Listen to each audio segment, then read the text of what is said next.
ناظرین السلام علیکم، میں عبدالغنی آپ کا تجلی پروڈکشن کے ایشو میں خیر مقدم کرتا ہوں۔ 29 جون 2014 کے اخباروں کی ہیڈ لائنز کے ذریعے ISIS نے اپنی خلافت کا اعلان کیا۔ یہ خبریں ہمارے لیے چونکا دینے والی ثابت ہوئی۔ اس دن کے بعد تقریباً ہر روز اخباروں کے ذریعے ہمیں ISIS سے جڑی کچھ نہ کچھ خبریں ملتی آئی ہیں، جس نے ہماری پریشانی میں اور مزید اضافہ کر رکھا ہے۔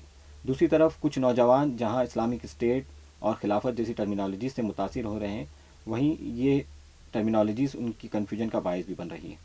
اسی پر بات کرنے کے لیے آج ہم نے دعوت دی ہے جناب سعادت اللہ حسینی صاحب، نائب امیر جماعت اسلامی ہند کو۔ جناب، آپ کا اس پروگرام میں خیر مقدم ہے۔ جی شکریہ۔ اس سے پہلے کہ ہم گفتگو کا آغاز کریں، ہم ناظرین کے لیے جاننا چاہیں گے کہ یہ ISIS آخر کس چیز کا نام ہے اور ان کے آبجیکٹیوز کیا ہیں؟ دیکھیے، ISIS یا داعش، اس طرح کے جو خفیہ گروپس ہوتے ہیں ان کے بارے میں کوئی بات قطعیت کے ساتھ کہنا آسان نہیں ہوتا، لیکن جو کچھ انفارمیشن ہم کو مل رہی ہے اور دنیا بھر کی اسلامک موومنٹس نے ان کے سلسلے میں جو اسٹینڈ لیا ہے، تو اس سے معلوم ہوتا ہے کہ یہ بہت ہی ایکسٹریمسٹ اور وائلنٹ گروپ ہے جو القاعدہ کے بطن سے پیدا ہوا ہے، کہ پہلے عراق میں ابو مصعب زرقاوی اور دیگر لوگوں نے جماعت التوحید والجہاد کے نام سے تنظیم قائم کی تھی۔ مختلف مرحلوں سے گزرتے ہوئے پھر بعد میں عمر بغدادی نے اس کی کمان سنبھالی اور ابو بکر بغدادی نے پھر اس کی کمان سنبھالی، اور گزشتہ سال انہوں نے اپنی خلافت کا اعلان کیا۔ تو ان کے اقدامات سے، اسٹیپ سے معلوم ہوتا ہے کہ یہ بہت ہی وائلنٹ، بہت ہی ایکسٹریمسٹ قسم کے گروپ ہیں، تکفیری گروپ ہے، یعنی اپنے علاوہ باقی ساری دنیا کے مسلمانوں کو کافر سمجھتے ہیں، اور ان کے انداز سے، طریقہ کار سے دنیا کے اکثر علماء نے یہی نتیجہ اخذ کیا ہے کہ یہ خوارج سے ملتے جلتے ہیں، اس لحاظ سے ہمارے زمانے کے خوارج ہیں۔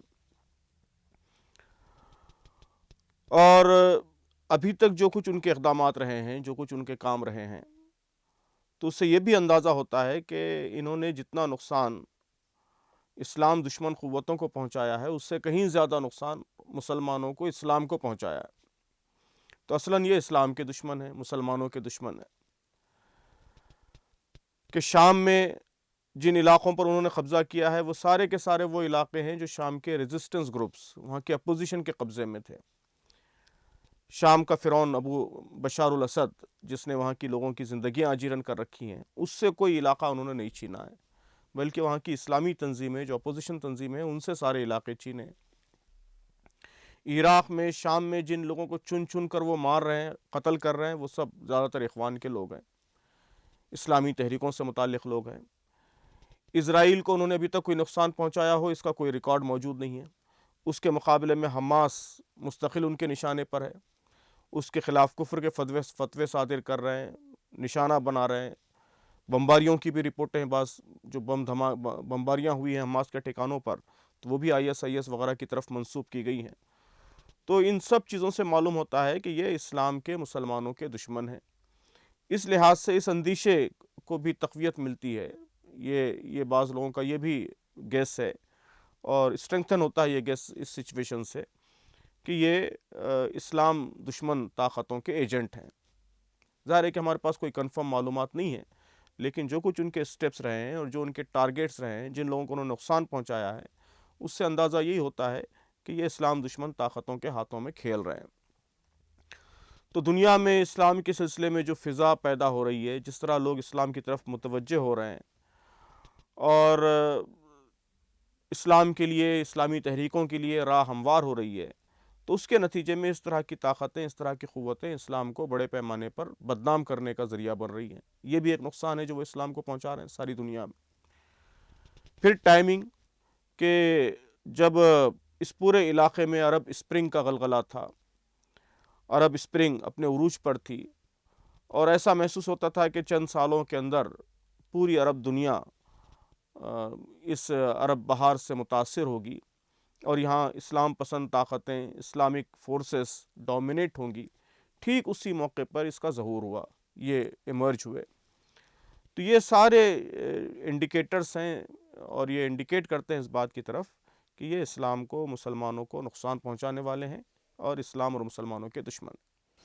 جناب آپ نے بتایا کہ ISIS سے مسلمانوں اور اسلام کو جتنا نقصان پہنچا ہے، لیکن دوسری طرف خود ISIS اس بات کا دعویٰ کرتا ہے کہ وہ ایک مجاہد عسکریت پسند ملیٹینٹس گروپ ہے.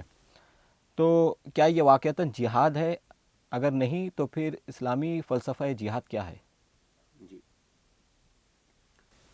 تو سب سے پہلے ہمیں سمجھنا چاہیے کہ اسلام میں جہاد کسے کہتے ہیں. یہ بات تو طے ہے کہ اسلام میں جہاد کا حکم دیا گیا ہے. اللہ تعالیٰ نے قرآن مجید میں جہاں نماز کا حکم دیا ہے، روزے کا حکم دیا ہے، وہیں جہاد کا بھی حکم دیا ہے. جہاد اسلام کا ایک اہم فریضہ ہے. لیکن جہاد کسے کہتے ہیں؟ جہاد کے جو لفظی معنی ہیں وہ اسٹرگل کے ہیں. اٹموسٹ اسٹرگل، میکسیمم اسٹرگل، کوشش، جد و جہد. تو اسی لیے ہماری کتابوں میں، اسلامی لٹریچر میں جہاد بن نفس کا ٹرم ہم کو ملتا ہے کہ اپنے نفس سے جہاد، اپنے نفس سے جہاد. جہاد بالقلم کا ٹرم ملتا ہے کہ پین سے جہاد. مطلب یہ ہے کہ آپ پین کے ذریعے، قلم کا استعمال کرتے ہوئے ظلم کو بے نقاب کریں، ظالم پر کرٹیسزم کریں، ظالم کے ظلم کو لوگوں کے سامنے لے کر آئیں. سو دس از کالڈ جہاد بالقلم، قلم کے ذریعے جہاد. جہاد باللسان، کہ اپنے ٹنگ کے ذریعے، زبان کے ذریعے جہاد. تو جہاد کی یہ ساری پیسفل شکلیں بھی موجود ہیں، پرامن شکلیں بھی موجود ہیں. اور عام حالات میں ایک مسلمان کے لیے یہی ضروری ہے کہ وہ ظلم کے خلاف کھڑے ہو، ناانصافی کے خلاف کھڑے ہو. جو طاقتیں اللہ کے مقابلے میں انسانوں کو اپنا غلام بنا رہی ہیں اور ان کو ایکسپلائٹ کر رہی ہیں، ان پر زیادتی کر رہی ہیں، ان کے خلاف آواز اٹھائیں، ان کے ظلم کو لوگوں کے سامنے واضح کریں. اور اس کے لیے یہ جو پرامن پیسفل جہاد ہے اس کا سہارا لیں. اس کے بہت سارے طریقے پہلے بھی رہے ہیں، آج بھی ہیں. ان سارے طریقوں کو، نان وائلنٹ طریقوں کو ہم اختیار کریں اور انصاف، جسٹس، عدل قائم کرنے کی کوشش کریں. یہ ہم سب کے لیے ضروری ہے. لیکن اسی کے ساتھ ساتھ یقیناً دنیا کے ہر قانون کی طرح، جس طرح کرسچینٹی نے الاؤ کیا ہے، جس طرح ہندو مذہب نے الاؤ کیا ہے، جس طرح یونائٹڈ نیشنز کے انٹرنیشنل لاء نے الاؤ کیا ہے، اسلام نے بھی بعض ان اوائڈیبل سرکمسٹانسز میں جنگ کو، وار کو بھی الاؤ کیا ہے. اسے آپ جہاد بالسیف، تلوار کے ذریعے، سوورڈ کے ذریعے جہاد کہتے ہیں یا قتال کہتے ہیں. لیکن اسلام نے اس کے لیے بہت اسٹرکٹ کنڈیشنز رکھی ہیں، اس کو ریگولیٹ کیا ہے. اور اس سلسلے میں اسلام کے جو ریگولیشنز ہیں وہ دنیا کے سارے قوانین، لاز سے کہیں زیادہ، خود یونائٹڈ نیشنز کے جو انٹرنیشنل وار لاز ہیں اس سے کہیں زیادہ اسٹرنجنٹ، اسٹرکٹ لاز اسلام نے دیے ہیں. تو ان لاز کی پیروی کرتے ہوئے جو جہاد ہوگا وہ جہاد مانا جائے گا. ISIS کے اس پورے ماڈل میں اسلام کے ان سارے قوانین کا ہم اوپن وائلیشن دیکھتے ہیں. تو اس لیے اس جہاد کو آپ اسلامی جہاد نہیں کہہ سکتے. یہ ظلم ہے، فساد فی الارض ہے، اور یہ انسانیت کے خلاف ظلم ہے، مسلمانوں اسلام کے خلاف ظلم ہے. جناب آپ کا شکریہ جہاد کی تشریح کے لیے. آپ نے بات کی جہاد بالسیف کی، تو کیا ISIS بھی جہاد بالسیف نہیں کر رہا ہے؟ یا جہاد اگر نہیں تو پھر ہمیں یہ بتائیں کہ جہاد کن حالات میں اور مسلمانوں پر کب لاگو ہوگا؟ جی، تو دیکھیے، جہاد کے لیے قرآن مجید نے، سنت میں جو کنڈیشنز دی گئی ہیں کہ بعض سچویشنز میں جہاد لاگو ہوتا ہے، جہاد ضروری ہوتا ہے، یا جہاد بالسیف، قتال الاؤ کیا گیا ہے. اس میں ایک سچویشن یہ ہے کہ دشمن آپ پر حملہ آور ہو اور آپ کا ملک، آپ کی زمین قبضہ کرنے کے لیے آ جائے، تو اپنے ڈیفنس کے لیے آپ تلوار اٹھا سکتے ہیں، آپ ملیٹنٹ اسٹرگل کر سکتے ہیں، ڈیفنس وار. یا پھر یہ کہ ظلم ہو رہا ہو، کہیں بہت زیادہ ظلم حد سے بڑھ چکا ہو اور ظلم کو ختم کرنے کی ساری جو پیسفل کوششیں ہیں وہ ایگزاسٹ ہو چکی ہوں اور کوئی راستہ باقی نہ رہا ہو، تو ملٹری ایکشن آپ لے سکتے ہیں ظلم کو ختم کرنے کے لیے. نمبر 2. نمبر 3، اگر کسی سے آپ کا معاہدہ ہے، ایگریمنٹ ہے، اور اس نے ایگریمنٹ کو وائلیٹ کیا ہے، توڑا ہے، اس کے نتیجے میں آپ کو نقصان پہنچ رہا ہے اور کوئی پیسفل شکل نہیں ہے اس مسئلے کو سیٹل کرنے کے لیے، تو اس صورت میں آپ جہاد کر سکتے ہیں. تو یہ کچھ شکلیں ہیں جس میں آپ جہاد کر سکتے ہیں. تو بنیادی مقصد یہ ہے، یا فریڈم ختم ہو گئی ہے، آپ کو اپنے مذہب پر، دین پر چلنے کی آزادی نہیں ہے، فریڈم نہیں ہے، لوگوں کی فریڈم لوگوں نے چھین لی ہے اور اللہ کے قانون کے مطابق، اللہ کے دین کے مطابق عمل کرنا مشکل ہو گیا ہے. تو انسانوں کو فریڈم دلانے کے لیے جو ان کا بیسک رائٹ ہے جہاد کیا جا سکتا ہے. تو یہ کچھ گویا وہ سرکمسٹانسز ہیں، سچویشنز ہیں جس میں جہاد یا قتال، جہاد بالسیف الاؤ ہو سکتا ہے. لیکن جہاد بالسیف الاؤ ہونے کے لیے ظاہر ہے کہ یہ تو سرکمسٹانسز ہیں، لیکن کچھ کنڈیشنز بھی ہیں. کنڈیشنز میں کنڈیشن یہ ہے کہ پہلے آپ پیسفل کوشش کریں گے مسئلے کو سیٹل کرنے کی. جب پیسفل کوششیں ایگزاسٹ ہو جائیں اور کوئی چارہ باقی نہ رہے، دیر از نو وے آؤٹ، اس وقت آپ لاسٹ ریسورٹ کے طور پر ملیٹنٹ ایکٹیویٹی، وار کا سہارا لیں گے. پہلی چیز. دوسری چیز، سب سے اہم چیز یہ ہے کہ جہاد cannot be carried out by non-state players. non-state players یہ جہاد بالسیف یعنی ملیٹنٹ جہاد یہ نہیں کر سکتے، کمبٹنٹ جہاد نہیں کر سکتے، بلکہ یہ صرف اسلامی اسٹیٹ کی ذمہ داری ہے کہ اگر کہیں اسٹیٹ قائم ہو جائے، حکومت قائم ہو جائے، تو وہ حکومت وار کا اعلان کر سکتی ہے. کوئی بھی آرگنائزیشن، کوئی بھی تنظیم، چند لوگ مل کر وہ جنگ کا، جہاد بالسیف کا، قتال کا اعلان نہیں کر سکتے. اس سے ساری دنیا میں کیاس پیدا ہوگا، افراتفری پیدا ہوگی، اور دنیا میں امن قائم کرنا مشکل ہوگا. خود نبی کریم صلی اللہ علیہ وسلم نے، اللہ کے رسول صلی اللہ علیہ وسلم نے جب تک اسٹیٹ قائم نہیں ہوا اس وقت تک تلوار نہیں اٹھائی، بلکہ پرامن طریقے سے، پیسفل طریقے سے آپ نے ریزسٹ کیا ظلم کو، ناانصافی کو، اور جو کچھ مکے میں سچویشن تھی اس کو. جب مدینہ تشریف لانے کے بعد اسٹیٹ قائم ہو گیا آپ صلی اللہ علیہ وسلم کی قیادت میں، تب آپ نے جہاد کیا، تب آپ نے تلوار اٹھائی.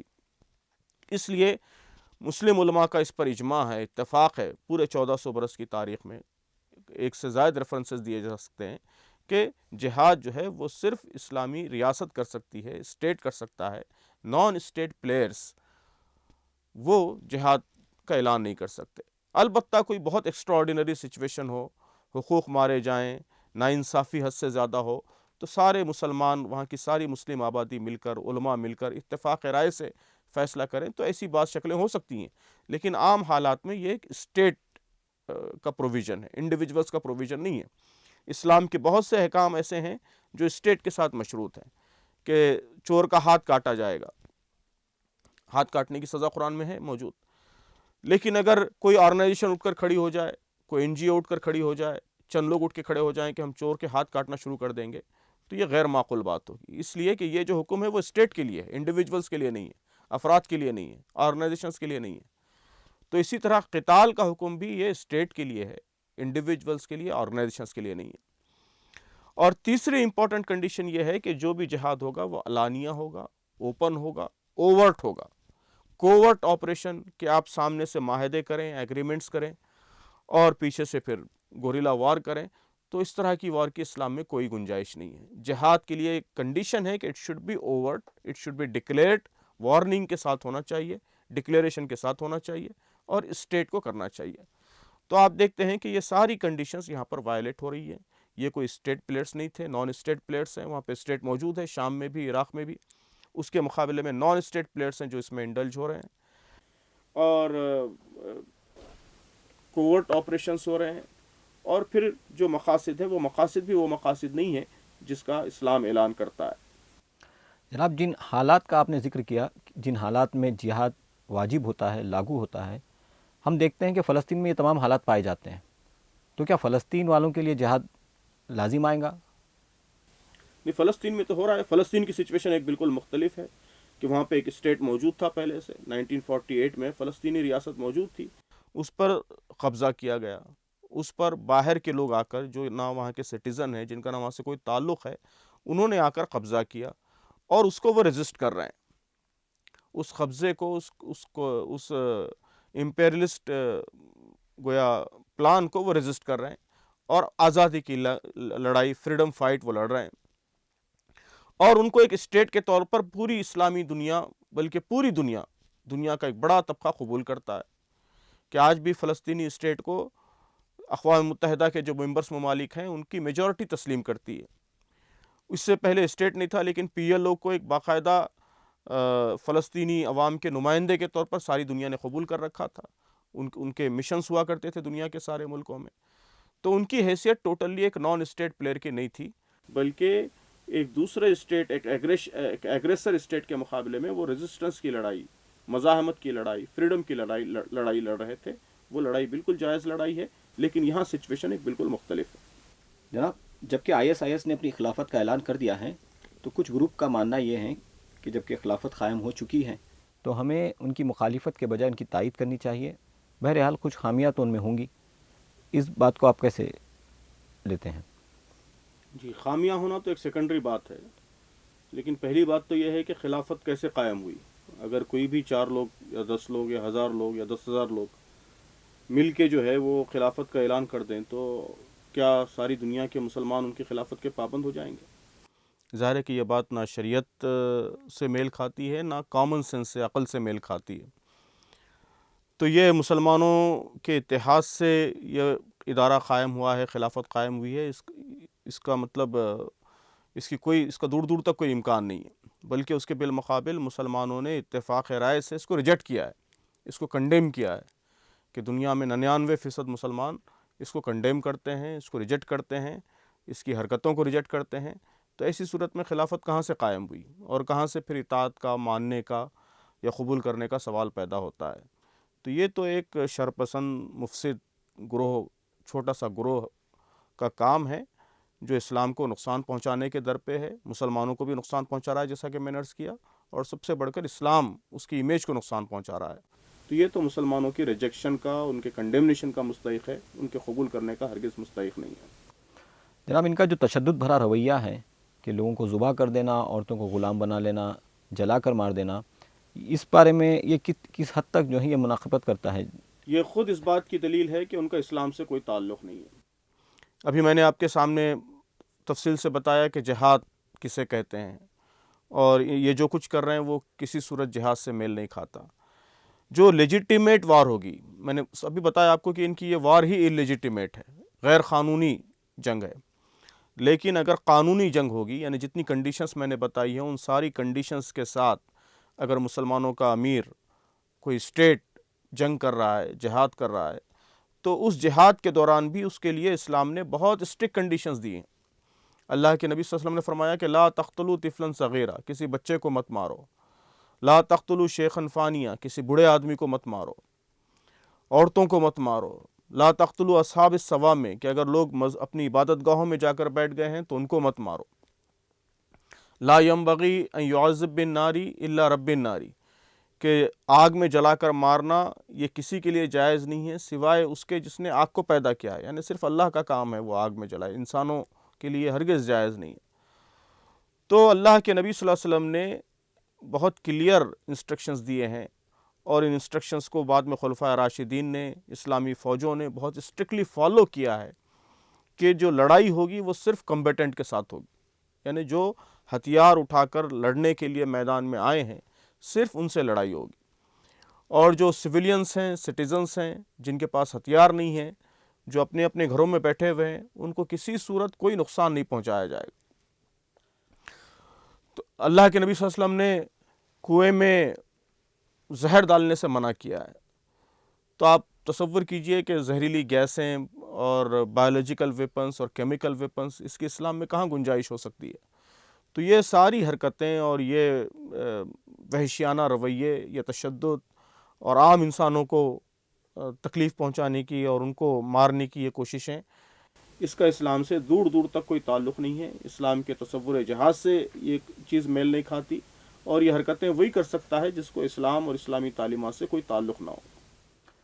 جناب، ان کا جو طریقہ کار رہا ہے نوجوانوں کو راغب کرنے کا کہ جنت کا آسان راستہ بتانا اور حوروں کے حسین خواب دکھانا، ایسے میں کچھ نوجوان اس کی طرف راغب ہو رہے ہیں، اور دوسری طرف وہ کیا طریقہ ہے جس سے عام لوگ یہ سمجھیں اور یہ پرکھیں کہ واقعتاً یہ خلافت جس کا یہ اعلان کر رہے ہیں یہ صحیح ہے یا نہیں؟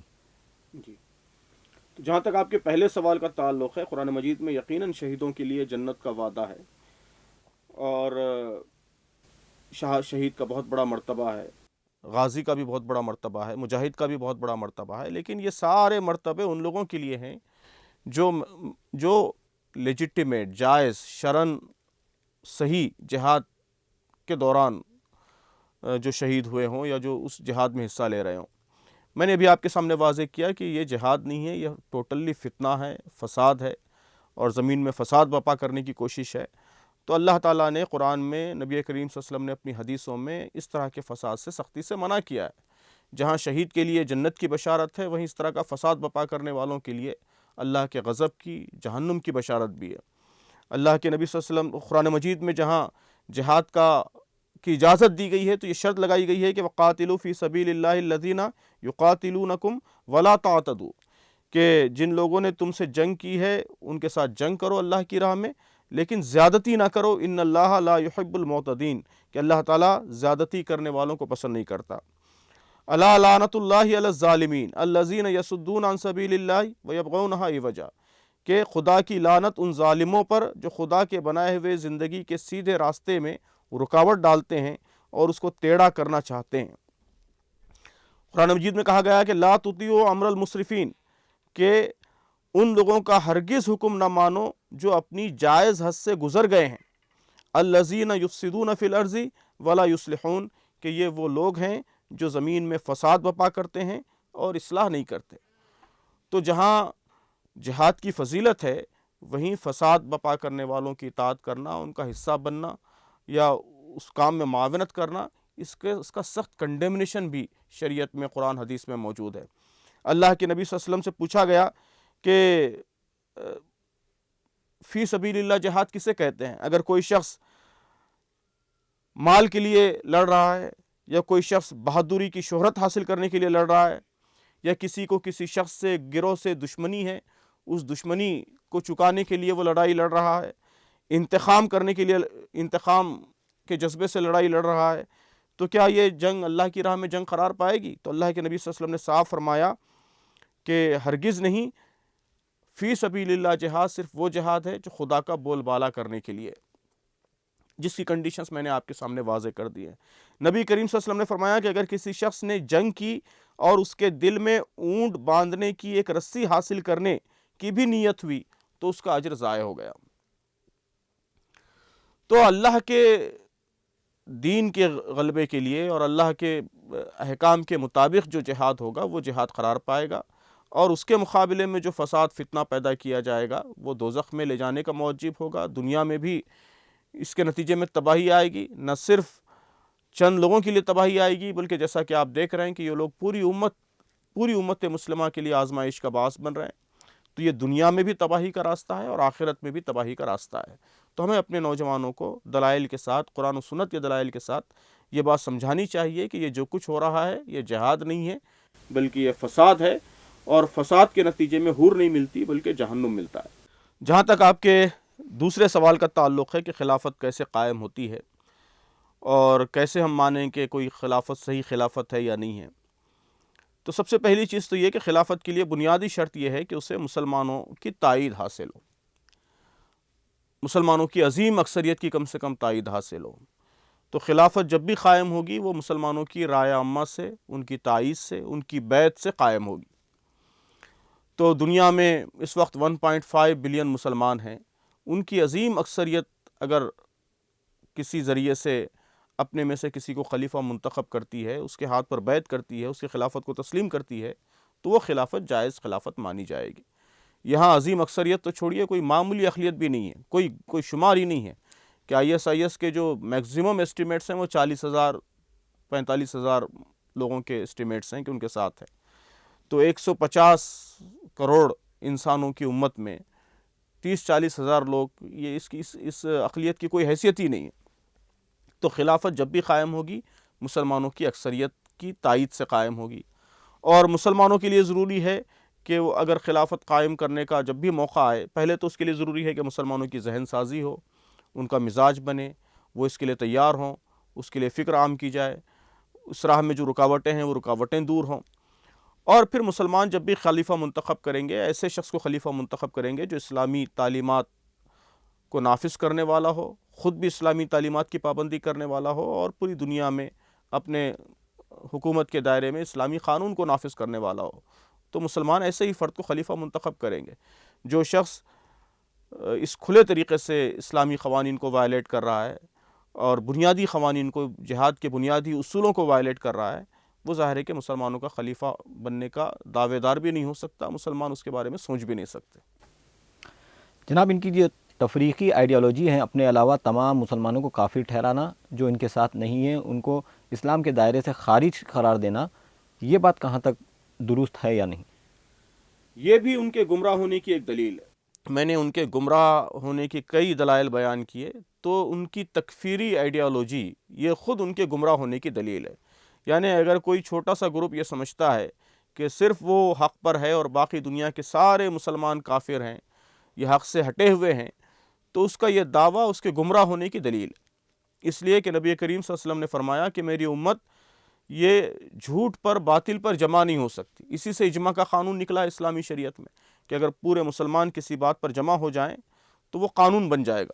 اس کی حیثیت شریعت کے ایک سورس کی ہے، اسلامی قانون کے ایک سورس کی ہے۔ تو پوری امت باطل پر جمع ہو جائے، گمراہی پر جمع ہو جائے، کفر پر جمع ہو جائے اور چند لوگ حق پر ہوں، یہ بات یہ نبی کریم صلی اللہ علیہ وسلم کی احادیث کے خلاف ہے، ایسا نہیں ہو سکتا۔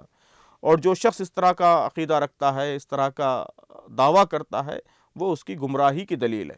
اسلامی تاریخ میں ہمیشہ گمراہ گروہوں نے اس طرح کا دعویٰ کیا ہے کہ نبی کریم صلی اللہ علیہ وسلم کی وصال کے فوری بعد خلافت راشدہ کے بعد حضرت علی رضی اللہ تعالیٰ عنہ کی خلافت کے زمانے میں خوارج کا گروہ اٹھا تھا۔ اس کا بھی یہی دعویٰ تھا کہ وہ سمجھتے تھے کہ صرف وہ حق پر ہیں اور باقی سارے مسلمان، حتیٰ کہ صحابہ اکرام بھی، بلکہ حضرت علی رضی اللہ تعالیٰ عنہ، حضرت معاویہ رضی اللہ تعالیٰ عنہ جیسے جلیل القدر صحابہ بھی، وہ کہتے تھے کہ نعوذ باللہ کافر ہے، کفر کا ان پر فتویٰ لگاتے تھے۔ تو بعد میں بھی آپ پوری 1400 برس کی اسلامی تاریخ میں دیکھیں گے کہ ایسے ہی گمراہ گروہوں نے ہی، چھوٹے چھوٹے آئسولیٹڈ گروپس، گمراہ گروپ، انہوں نے یہ دعویٰ کیا کہ صرف وہ حق پر ہیں اور باقی ساری امت کافر ہے، اور امت نے انہیں ریجیکٹ کیا اور وہ باقی نہیں رہے۔ تو یہ دعویٰ ان کا کہ وہ حق پر ہیں اور باقی پوری امت کافر ہے، بلکہ خود دوسرے جہادی گروپوں کو بھی وہ کافر قرار دیتے ہیں، تو اپنے علاوہ کسی کو مسلمان نہیں سمجھتے، تو یہ تکفیری آئیڈیالوجی خود ان کے گمراہ ہونے کی دلیل ہے۔ ناظرین، آپ سن رہے تھے جناب سعادت اللہ حسینی صاحب، نائب امیر جماعت اسلامی ہند کو۔ اپنے دوست عبدالغنی کو اجازت دیں، ہم پھر حاضر ہوں گے ایک نئے شو کے ساتھ، تب تک کے لیے اللہ حافظ۔